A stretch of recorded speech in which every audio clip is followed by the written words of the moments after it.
हाँ, तो अब बात करते हैं किसकी, संयुग्मी फोकस की। जैसे कि कोई आपका अभी तक बात कर रहे हैं, ये है हमारा क्या, अवतल दर्पण। अवतल दर्पण की आपने स्थितियां पढ़ी हैं सारी की सारी। उसमें अगर मान लो कोई वस्तु हमारी कहाँ रखी हुई है, ये रखी हुई है किसके, सी के बाहर, यहाँ से जाती है कोई किरण, वो कहाँ सी एफ से होकर निकलेगी और यहाँ से जाने वाली क्या करेगी, यहीं से वापस हो जाएगी। तो प्रतिबिंब हमारा कैसा बना, उल्टा होगा। ये ओ बिंदु था, ये आई बिंदु है, और ओ पर बिंदु पर रखी वस्तु का प्रतिबिंब आई पर बनता है। तो हम ठीक आई पर कोई वस्तु रख दें तो उसका प्रतिबिंब किस जगह पर बनेगा, आई पर बनेगा। तो ओ और आई कैसे कहे जाएंगे, संयुग्मी फोकस कहे जाएंगे उस दर्पण के लिए। नंबर दूसरी बात, ये जो संयुग्मी फोकस केवल अवतल दर्पण में हो सकते हैं, उत्तल दर्पण में नहीं, क्योंकि उत्तल दर्पण के लिए हमारी बात क्या होगी, अंदर का पृष्ठ कैसा होगा, जो चमकदार नहीं होगा, रिफ्लेक्टिव सरफेस नहीं, पॉलिश्ड एरिया है। हम एक तरफ वस्तु रखते हैं तो उसका हम आभासी प्रतिबिंब बनता है, कैसा बनता है, छोटा बनता है, आभासी बनता है। तो हम जब आभासी बनता है, चूंकि वो रिफ्लेक्टिव सरफेस नहीं है, अगर हम उधर वस्तु रखते हैं तो रिफ्लेक्टिव सरफेस ना होने की वजह से वो उस वस्तु का प्रतिबिंब हमें नहीं प्राप्त होगा। इस वजह से ये संयुग्मी फोकस केवल किसमें होता है, अवतल दर्पण में। केवल किसमें होता है, अवतल दर्पण यानी कॉनकेव मिरर में। बात समझ में आ गई। संयुग्मी फोकस वह दो बिंदु हैं जिनमें से अगर हम स्थान बदलने पर वस्तु का हमें प्रतिबिंब वाली जगह पर वस्तु वाली जगह पर प्रतिबिंब प्राप्त हो, तो ऐसे बिंदुओं को क्या कहते हैं, संयुग्मी फोकस कहते हैं, जो केवल अवतल दर्पण में होते हैं। आइए इसी क्रम में आगे बात करते हैं रेखीय आवर्धन के बारे में, लीनियर मैग्निफिकेशन के बारे में। किसी दर्पण के लिए बनते हैं, वस्तु रखते हैं, प्रतिबिंब बनता है। तो हमेशा ध्यान रखिए, प्रतिबिंब की लंबाई यानी कि इमेज की लेंथ जो है, और जो वस्तु की लंबाई यानी कि जो ऑब्जेक्ट की लेंथ है, उनका रेशियो ही क्या कहलाता है, लीनियर मैग्निफिकेशन यानी रेखीय आवर्धन कहलाता है। और इसमें सबसे बड़ी बात, खास बात यह है कि आपकी मुख्य अक्ष से ऊपर की ओर की सभी जो दूरियां हैं वो पॉजिटिव, और नीचे की ओर की जितनी भी दूरियां हैं वो नेगेटिव नापी जाती हैं। लंबाइयां उनकी कैसी नापी जाती हैं, मुख्य अक्ष से ऊपर की तरफ सब धनात्मक और नीचे की ओर सभी ऋणात्मक। और इसमें सबसे इंपॉर्टेंट बात कि जितने भी प्रतिबिंब सीधे बनेंगे इसी वजह से, उनकी सब की जो है आवर्धन क्षमता जो है वो कैसी आएगी, धनात्मक आएगी। और जो नीचे की तरफ जो उल्टे प्रतिबिंब बनेंगे उनके लिए हमेशा कैसी आएगी, ऋणात्मक आएगी।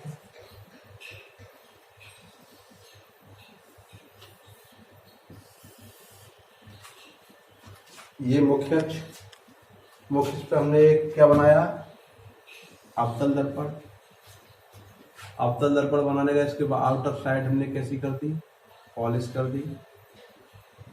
ये M1 M2 क्या हुआ हमारा, द्वारक, जिसे हम क्या कहते हैं, अपर्चर ऑफ मिरर। ये बिंदु हमारा क्या कहलाता है, P। इससे कुछ दूरी पर हमारा हुआ F, इससे जितनी दूरी F उसका ठीक डबल कर देंगे तो वो हो जाएगा हमारा C। हमारी कोई वस्तु मान लिया हमने यहाँ रखी हुई है, कहाँ पर रखी हुई है,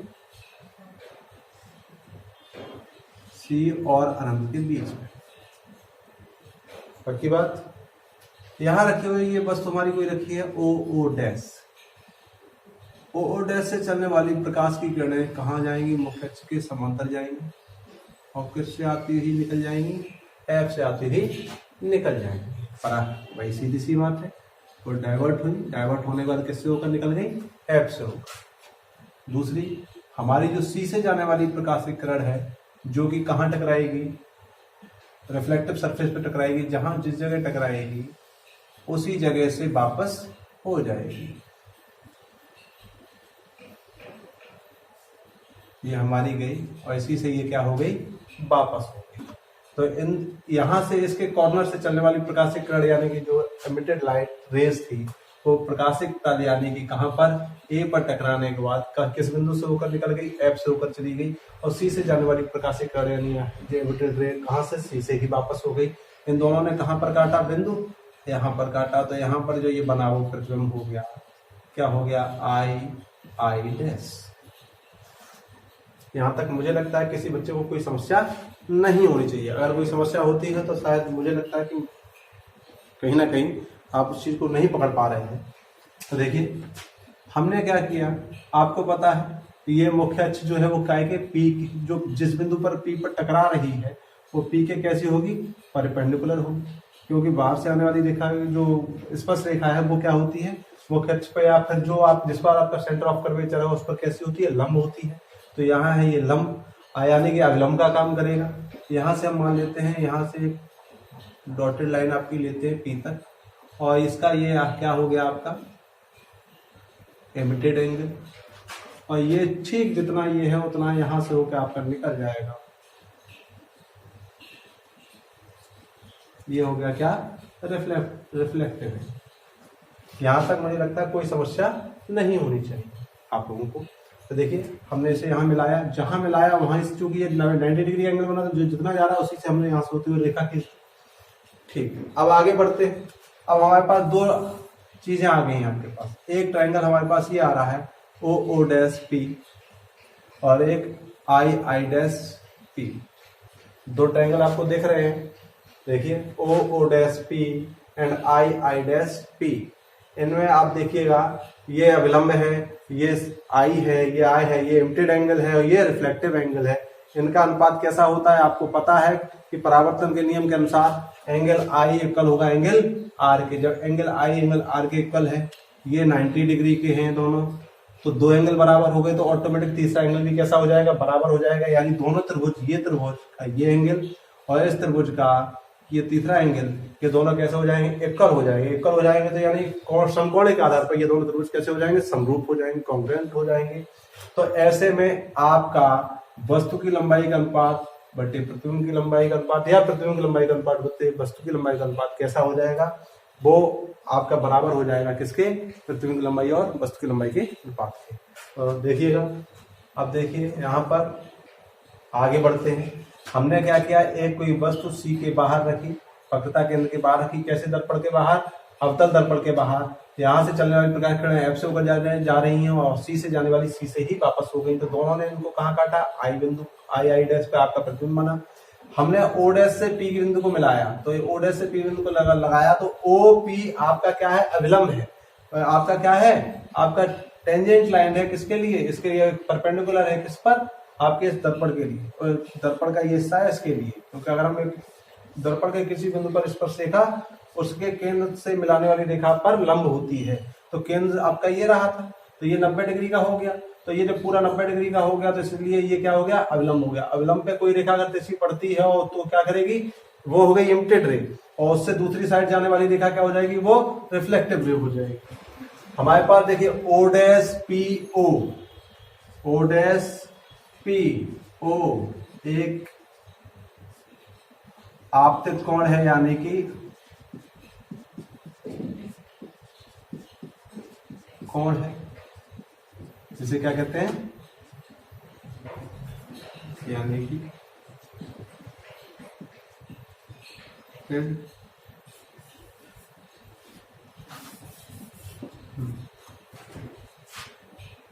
ओ डैश ओ पी एक आपतित कोण है, तथा आई dash P I, I dash P I एक परावर्तित कोण है।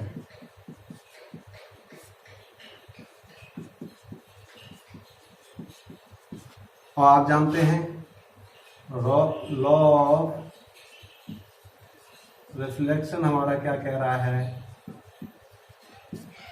आपको पता है कि angle I equal to R, angle I equal to angle R. Angle I का मतलब क्या हुआ, O dash P O, angle O dash P O बराबर angle I dash P I, I dash P आई।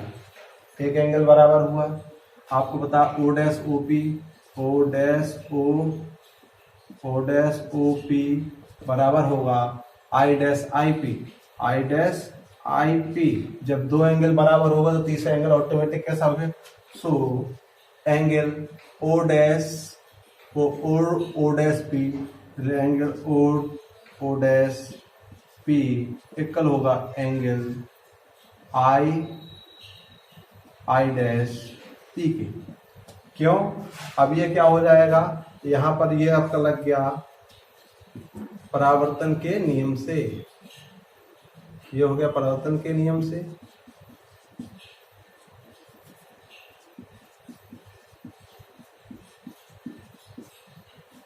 ये वाला पॉइंट आपका क्या हो गया, परावर्तन के नियम से। ये आई डैश पी के बराबर हो गया। तो दोनों त्रिभुज कैसे आ गए, आपके समरूप हो गए। सो त्रिभुज O dash O P and त्रिभुज triangle I dash P I कैसे हो गए, समरूप त्रिभुज हो गए। कैसे हो गए, समरूप त्रिभुज हैं। अब जब ये त्रिभुज समरूप हैं, यानी दोनों तरफ जब तीनों एंगल बराबर हो गए तो दोनों त्रिभुज कैसे हो गए, समरूप हो गए। किस पर, कोण कोण कोण के आधार पर। तो हम क्या करेंगे, आपका पता है प्रतिबिंब के एक भुजा की लंबाई बटे दूसरी भुजा की लंबाई, एक अन्य भुजा की लंबाई बटे दूसरी भुजा की लंबाई। सेम रूल फॉलो करेंगे। क्या देखिए, प्रतिबिंब की लंबाई I dash upon O dash equal to, अब यहाँ प्रतिबिंब की यहां से लिए तो इसी का ये भुजा लीजिएगा आई पी अपॉन क्या हो जाएगा, पी ओ। आई डैश को हम क्या मान सकते हैं, हम यहाँ मान लेते हैं आई डैश हमारा जो हुआ, आई डैश हमारी क्या हमने मान ली बाई 2। कैसी हो गई, ये क्यों, नीचे की मुख्य अक्ष से नीचे की सभी दूरियां ऋणात्मक नेगेटिव मानी जाएंगी, ऊपर की सभी धनात्मक मानी जाएंगी। तो ये हो गई माइनस, और ये हो जाएगी ओ डैश, ये क्या हमने मान ली बाई 1। ये दूरी हमारी जो है माइनस यू, यानी ओ पी बराबर माइनस यू और पी आई बराबर माइनस बी। क्योंकि आपके दर्पण से बाएं तरफ की सभी दूरियां कैसी होती हैं, नेगेटिव होती हैं। यानी कि ऊपर की जितनी दूरियां ली जाएंगी मुख्य अक्ष से वो धनात्मक, नीचे की ली जाएंगी वो ऋणात्मक। यानी जितने सीधे प्रतिबिंब बनेंगे वो सारे के सारे धनात्मक उनके आवर्धन क्षमता आएगी, और जिनके नीचे की तरफ प्रतिबिंब बन रहे हैं उनमें सब में कैसा होगा, आवर्धन क्षमता कैसी आएगी, नेगेटिव आएगी। देखिए जरा, अब बात करते हैं यहाँ पर। तो अब देखिए यहाँ रखिए, वैल्यू रखिए, तो हम इसको क्या इकाई के बराबर मान लेते हैं, एम बराबर मान लेते हैं। अभी मत मानिए, अभी पहले ऐसे ही सॉल्व कर लीजिएगा। तो आई डैश क्या हमारा हो गया minus by 2 upon by 1 equal to minus B O P, हाँ माइनस बी अपॉन माइनस का यू। तो यहाँ क्या हो जाएगा, देखो माइनस से माइनस कैंसिल हो गया, माइनस दोनों तरफ माइनस का गुणा कर दो तो इधर हो गया बाई 2। तो यहाँ क्या हो जाएगा, जरा देखिएगा, बाई 2 अपॉन बाई 1 बराबर, इसे जब दोनों तरफ माइनस का गुणा तो माइनस माइनस प्लस, और इधर हो जाएगा, ये तो प्लस हो चुका था, प्लस और माइनस मिलके माइनस। तो ये हो जाएगा बी अपॉन यू, और इसी को आप क्या कहते हैं एम, यानी मैग्निफिकेशन ऑफ मिरर, यानी कि रेखीय आवर्धन किसका, मिरर का, दर्पण का। तो एक बार फिर से समझ लीजिए, एक कोई गोली दर्पण लिया जो कि हमने अवतल लिया यहाँ पर, उसके सी के बाहर कोई हमने क्या रखी, वस्तु रखी, उससे आने वाली प्रकाश किरणें एफ से होकर गई, और एफ और जो सी से जाने वाली सी से ही वापस हो गई। हमने एक मान लिया यहाँ से जो कोई किरण है जो पी से टच होती है, और वो उसका रिफ्लेक्शन कहाँ से होकर जा रहा है, आई डैश से होकर जा रहा है। किससे होकर जा रहा है, आई डैश से होकर जा रहा है।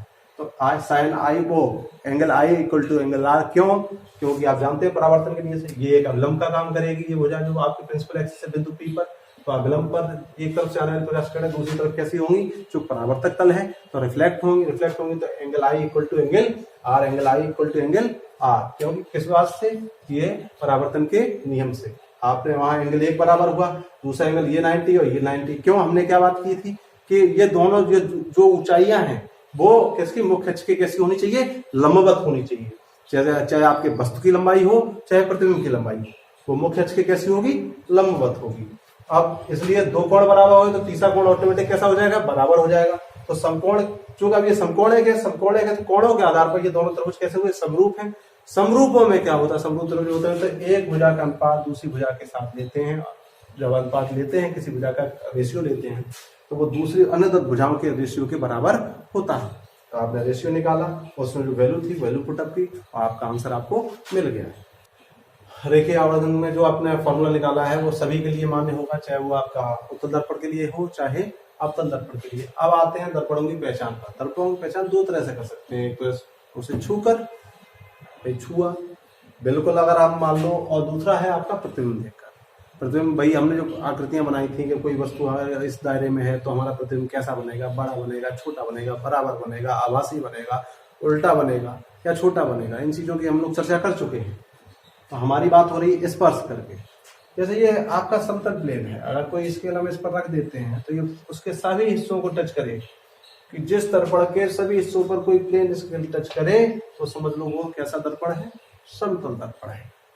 दूसरा, अब आते हैं बात करते हैं उत्तल दर्पण की। उत्तल दर्पण में क्या होता है, आपका ओहरा हिस्सा कैसा होता है, इस तरह, अंदर का हिस्से पे पॉलिश। तो अगर हम इस पे स्केल रखेंगे तो अगर बीच के हिस्से पर हमारा स्केल टच हो रहा है, साइड के हिस्से पर अगर हमारा स्केल टच नहीं हो रहा है तो वो हमारा कैसा कहलाएगा, उत्तल दर्पण यानी कॉन्वेक्स मिरर कहलाएगा। तीसरे नंबर पर आते हैं हम लोग किस पर, हाँ अब आते हैं अवतल दर्पण पर। अवतल दर्पण की आकृति इस तरह से हम लोग शो करते हैं। इसमें क्या करेंगे, अगर हम इस पे स्केल रख दें, अगर हम ऐसा ले लें, बाहरी हिस्से पर हमारा क्या होगा, पॉलिश कर दें, अगर हम स्केल रखें तो इसी तरह तो रखेंगे, तो बीच के हिस्से पर हमारा क्या होगा, टच नहीं होगा स्केल, कहाँ कॉर्नर पे टच होगा। तो कॉर्नर पे टच होगा तो ऐसे दर्पण या मिरर को क्या कहेंगे, कॉनकेव मिरर या फिर क्या कहेंगे, अवतल दर्पण कहेंगे। तो यह तो हो गया स्पर्श करके। और दूसरी बात, अब आते हैं प्रतिबिंब देखकर।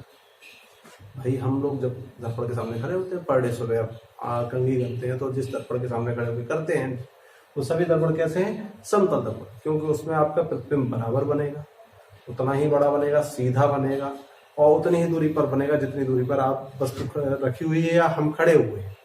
तो ऐसे दर्पण क्या कहेंगे, समतल दर्पण। दूसरे नंबर पर आते हैं अवतल दर्पण। अवतल दर्पण में क्या होता है, जब हमारी वस्तु बहुत दूर रखी है तो क्या बनेगा, छोटा बनेगा, उल्टा बनेगा और वास्तविक बनेगा।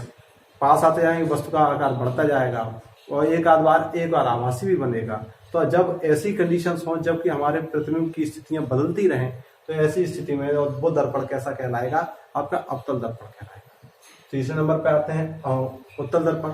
चाहे वस्तु हम कहीं भी रख दें और वस्तु का प्रतिबिंब आभासी बने, छोटा बने, सीधा बने, तो वो दर्पण हमेशा कैसा कहलाएगा, उत्तल दर्पण कहलाएगा। बात समझ में आई आपके। अब आते हैं दर्पणों का उपयोग। अवतल दर्पण कहाँ यूज होता है, दाढ़ी बनाते हैं हम लोग, जैसे अगर कोई वैसे ले लें हल्का सा, क्या है, कॉनकेव मिरर। तो इसमें क्या होता है, जब हम उसे फोकस के भीतर लाते हैं तो हमें चेहरा अपना बड़ा दिखाई देता है। चेहरा बड़ा ही दिखाई देता है तो हम लोग अपने हर हिस्से को सही से देख पाते हैं। तो अवतल दर्पण का उपयोग कहाँ, दाढ़ी बनाने भी कर सकते हैं। लोग समतल दर्पण से भी बनाते हैं, ऐसा नहीं कि नहीं बनाते। उसके बाद आंख, नाक, गले, कान के डॉक्टर के द्वारा जो हम लोग छोटी चीजों को देखते हैं तो उसमें क्या होता है, जो उनके पास मिरर होता है वो कैसा होता है, अवतल दर्पण होता है। उसे वो उसकी फोकस दूरी के भीतर रखते हैं तो उससे वो हमें प्रतिबिंब कैसा दिखाई देता है, बड़ा दिखाई देता है। इसके फोकस दूरी के अंदर रखते हैं तो प्रतिबिंब हमें कैसा दिखाई देता है, बड़ा। फोकस दूरी के पर या फोकस दूरी के अंदर ले आते हैं तो प्रतिबिंब हमारा कैसा हो जाता है, बड़ा हो जाता है। टेबल लैंप के शैडो में, टेबल लैंप की शैडो में जब हमारा इस तरह के जब हमारा अवतल दर्पण प्रयोग होता है तो वो क्या करता है, अवतल दर्पण किरणों को क्या कहलाता है, फैलाता है। देखिए जरा, जब हमारा इस पर टकरा, अगर मान लो यहाँ पर आया, यहाँ से तो ये अंदर घूम गया है, लेकिन अगर हमारे होता रिफ्लेक्ट होता तो इस तरह जाता।